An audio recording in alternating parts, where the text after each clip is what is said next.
Brooke had a spirit about her that we were drawn to her. And she had a caring for people that, it was magical.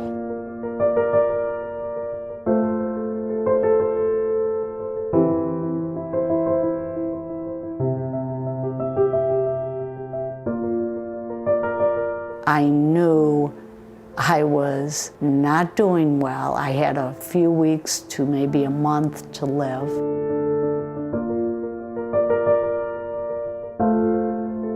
I did not think I was going to live.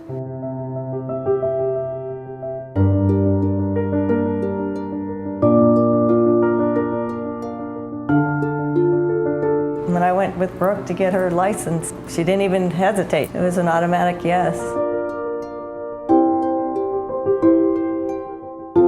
We know it was something she would have wanted to do.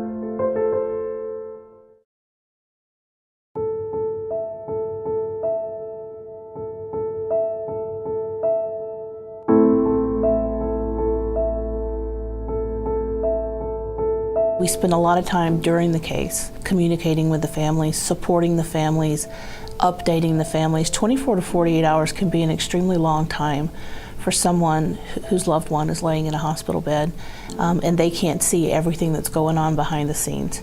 Hey Diane, it's Ronnie with UW Organ and Tissue Donation. When I call the nurse and I ask them what's going on with the potential donor, and she will relate to me some really pertinent clinical information. What I will do is I will log into their electronic medical record that we have remote access to, and then I'll call the medical director to establish eligibility for that patient.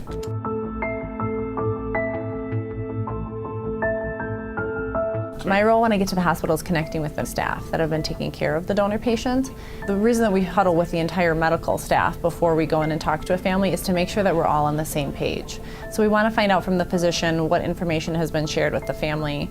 How are they handling the news of the prognosis? Do they understand brain death or understand that their loved one is not going to be able to recover from the injuries? That person there is not just a body full of organs, it's really a person. It's a patient. It's a very important thing. And it's very important to coordinate with other people who can also address the needs of the family and address the needs of that patient and their comfort, and at the same time optimize the organ donation process. Unfortunately, their loved one is not going to survive the injury that they've sustained. And so what we want to do is give them an opportunity to make something more out of that through helping others through donation. And the reason that we can feel so confident going in and talking about that is because we have had donor families come back to us on a regular basis and say, donation didn't just save the lives of the recipients, it saved my life. When people ask us all the time how we work in this job and how we do this, I say, I don't make the painful or awful, tragic things happen. I try and make them as good as they can be, as stress-free, as calm, as respectful, and try to make something good come out of something that was really tragic and awful for somebody. It's very fulfilling, it's very rewarding work. You can see people, you change lives with the gifts that these donor families give.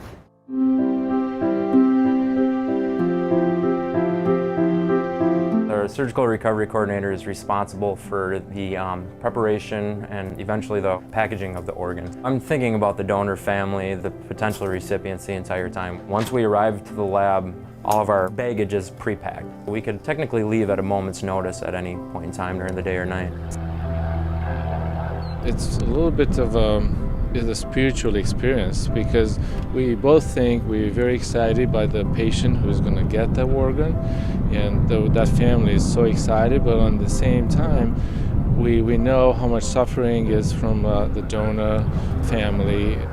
We do this thing called a moment of silence where we encourage the family to give us some information about their loved one so that we can pass it along in the operating room just prior to beginning the recovery procedure, to let everybody know that this is a meaningful event for the family and that they care about these transplant outcomes.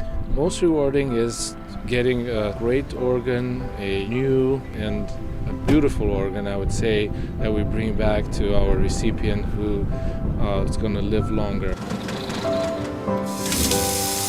In order for the successful transplant to happen, there really is probably more than 100 or 200 steps that everything needs to go well. So I usually try not to involve in the emotional side, really try to put everything away and kind of focus on the surgery itself. when I see the transplant patients after the surgery, of course, I don't see one person, but I feel like two persons. After I had this heart in me, Brooks' heart, the doctors asked me, how did I feel? I go, like I can breathe. I can breathe again. Wow, a simple thing like that. To give the life to someone else with an organ, and especially the heart. And there's no doubt in my mind that Brooke would be, she would be extremely pleased about that. What donation does for families who are wrapped in that tragedy, the worst day of their lives, what donation gives to them is priceless. It gives them hope too. When it comes to donor families, it never ceases to amaze me the strength that they have beyond losing their loved one. So the strength that they have to make this decision in such a terrible, terrible time. But then beyond that, to take it upon themselves to decide that this was their life's mission, to make sure that the rest of the world knows how important organ tissue and eye donation is.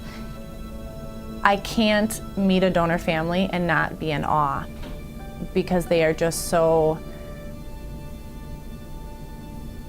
oh man, they're just so strong.